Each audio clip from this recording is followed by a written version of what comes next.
Relax, catch your breath for a moment. We're going to go right back in. But this time, put your heart into it. Don't just hear the sound, don't just make the sound, but feel it.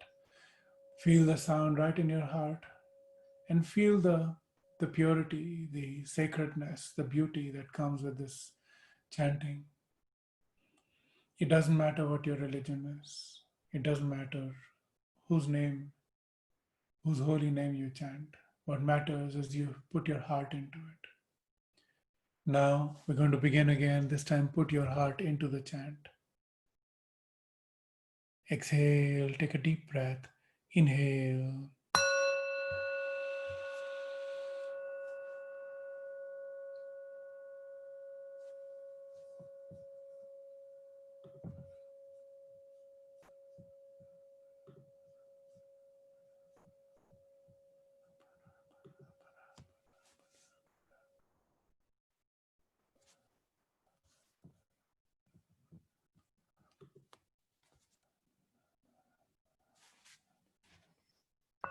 Have no thought other than the chant, the holy name, and your heart should melt.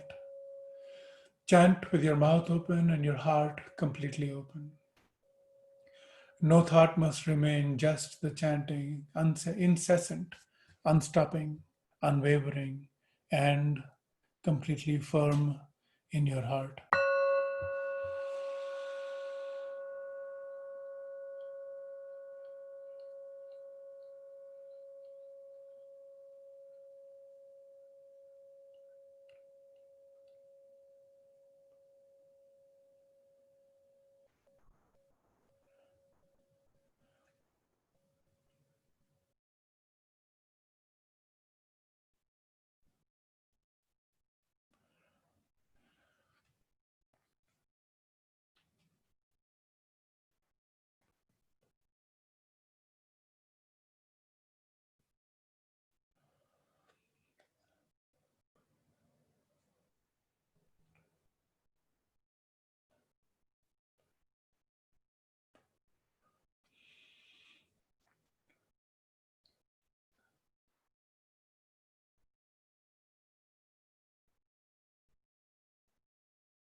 No stopping.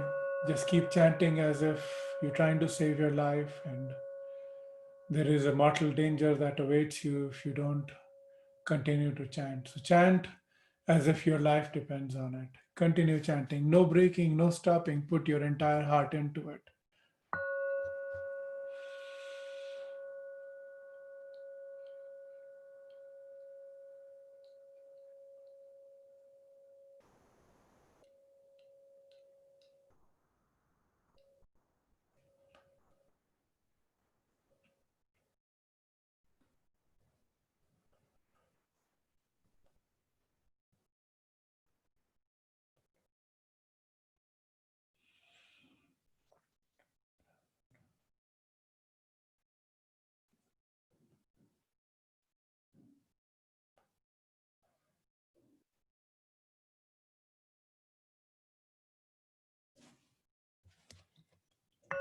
Now put the same heart into your chant, but this time extend the chant.